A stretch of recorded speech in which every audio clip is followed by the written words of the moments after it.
வக்கரத்தை பத்தி சொல்லுங்க ஐயா ஒரு வக்கரம் வக்கரம் வந்து என்னன்னா, அதாவது ஒரு சின்ன பாயிண்ட், ஒரு சந்தோஷமா சொல்லட்டுமா, சிரிக்கிற மாதிரி சொல்லட்டுமா? சொல்லுங்க ஐயா சொல்லுங்க. ராமு வந்து அவர் சம்சாரத்தோட ரோட்ல நடந்து போறாருன்னு வச்சுங்க. எதிர்க்க ஒன்று போகுது, டக்குன்னு திரும்பி பார்த்தும் பார்க்காம போற, நேராக பார்த்துனே போகிறது வேற, அது வக்கரம் கிடையாது. திரும்பி கொஞ்சம் பார்த்துட்டு ஆஹான்னு சொல்லிட்டு திரும்பிக்கிறாரு, அதுதான் வக்கரம், வேற ஒன்றும் கிடையாது. அதாவது உங்களுடைய யூஸ்வல் இயல்பிலிருந்து கொஞ்சம் லைட்டாக மாறுபடுகிறீர்கள், அவ்வளோதான். அது வந்து உச்சகிரகம் வக்கரம் அடையும் போது சில தீய பலனை கொடுத்துரும். அதாவது அதனுடைய காரக பலனுக்கு நேர்மாறான பலனை கொடுக்கும். அதே மாதிரி உச்ச கிரகங்கள், பாவ கிரகங்கள்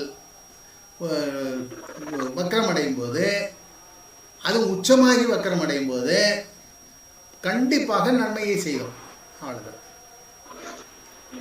அப்போ பாவ கிரகங்கள் வக்கரம் அடைவது மாபெரும் சிறப்பை தருகிறது அப்படின்னு அர்த்தம். இதே சுப கிரகங்கள் வக்கரம் அடைவது அவ்வளவு சிறப்பு அல்ல. இப்போ நீங்க இப்போ நல்ல மனுஷன் நினைச்சுக்கிறோம், நீங்க திரும்பி பாக்குறீங்கன்னா அப்போ உங்களை பத்தி நான் என்ன நினைக்கிறது? அதனாலே ராமு மோசமானவர்னு நான் முடிவு பண்ணிட முடியுமா? அதுதான் அந்த கிரகம் வக்கரம் அடைந்ததுனால தான் திரும்பி பார்க்குறீங்க. அது மாற்ற முடியாது. மாற்ற முடியுமா? வாய்ப்பே கிடையாது. உங்க சம்சாரம் என்னதான் உங்களை போட்டு அடிச்சாலும் நீங்க மாற்ற முடியாது. அதுக்கு மேல மாறணும்னா உயிர் போயிடும், உயிர் நிற்காது, கண்டிப்பா உயிர் நிற்காது. அதுக்கு மேல உங்களை மாற்றணும்னு அவங்க முடிவு பண்ணாங்கன்னா நோவேர், அவ்வளோதான். இதுதான் வக்கரம். அப்படின்னா என்ன அர்த்தம்னா, this is the born nature. இதுக்கு பேர் ஒரு பிளானட் வந்து பார்ன் நேச்சராகவே இப்படி தான் அமைஞ்சு இருக்குதுன்னா அப்படி தான் அமையும். சீரியஸாக எடுத்துக்கூடாது, டேக் இட் ஈஸியாக எடுத்துக்கணும், ஜாலியாக எடுத்துக்கணும். முகம் வந்து அப்படியே வெளிரி போச்சு பாருங்க உங்களுக்கு. ராமுக்கு சிரிச்ச மாதிரி இருங்க, சரிங்க சார். அப்போதான் சார் 32 பல்ல வெளியே தெரியணும், அப்போதான் அழகா இருக்கும். 2 பல்லு கம்மியா இருக்கு சார், பிடிக்க சொல்றீங்களா? இல்ல இருக்குல்ல, அப்பதான் சரி. இப்போ எனக்கு தான் சொல்லுங்க சார்.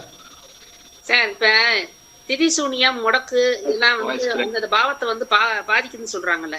அதெல்லாம் பாதிக்காதுமா, அது ஒரு பாயிண்ட், அவ்வளவுதான். ஜஸ்ட் ஒரு பாயிண்ட். அப்படி இப்போ வீடு அழுக்கா இருந்துச்சுன்னா பெருக்கிட்டு நீங்க படுத்துக்கிறீங்க இல்லையா, அதான் பரிகாரம் பண்ணா சரியா இருக்கு. பரிகாரம்லாம் வேண்டியது இல்லை. மனசை வந்து நீங்க இது ஒண்ணும் இல்லைன்னு முடிவு பண்ணீங்கன்னா பரிகாரம், அதான் பரிகாரம். மனமது செம்மையானால் மந்திரம் ஜபிக்க வேண்டாம்.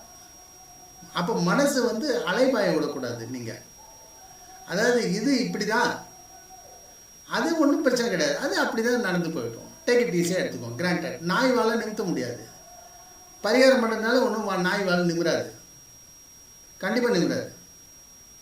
அப்போ பரிகாரம் என்பது என்ன அப்படின்னா, மனசாந்திக்கு தான் பரிகாரம். இப்போ ஒரு சினிமாவுக்கு போகிறோம், ரஜினிகாந்த் சினிமா பார்க்குறோம் அப்படின்னா ஒரு சந்தோஷம். இதே சிவாஜி கணேசன் சினிமா பார்க்குறோன்னா அழுதுன்னு இருப்போம். அப்போ நம்ம படத்தை சூஸ் பண்ணுறது தான் முக்கியமே தவிர, பட் அதில் இருக்கிற கருத்தை பார்க்கணும்னா, கருத்தை பிலாசபி பார்த்தீங்கன்னா நீங்கள் வாழ்க்கையில் ஷைன் ஆக முடியாது. புரியுதுங்களா? பிலாசபிக்கு போகக்கூடாது.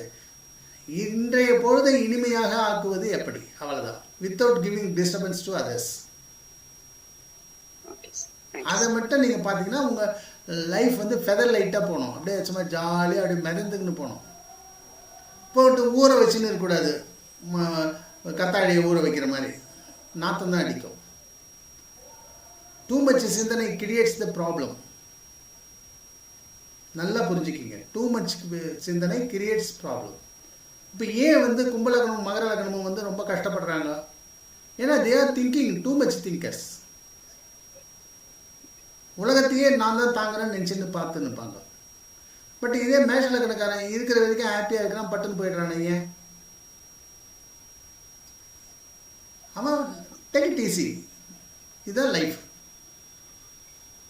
தொழில் பாதிக்குது, வருமானம் வரமாட்டேது, அப்ப அது வந்து திதி சூன்யமாயிருக்கு அப்படிங்கும்போது அதெல்லாம் சின்ன பாயிண்ட்மா, அதெல்லாம் ஒரு பெரிய பாயிண்டே கிடையாது.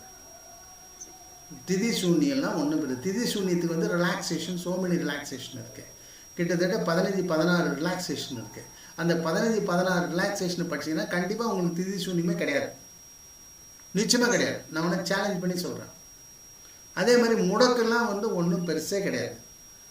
இந்த சோ மெனி சிஸ்டம்ஸ்லாம் ஒன்றும் இல்லை. நீங்கள் அதுக்கு தான் நான் சொன்னேன், ஒரு ஜோதிடத்தை பார்க்குறீங்கன்னா பாரம்பரிய அடிப்படை பாயிண்ட்ஸ் வரைக்கும் நல்லா நெட்ரு பண்ணிக்கிங்க.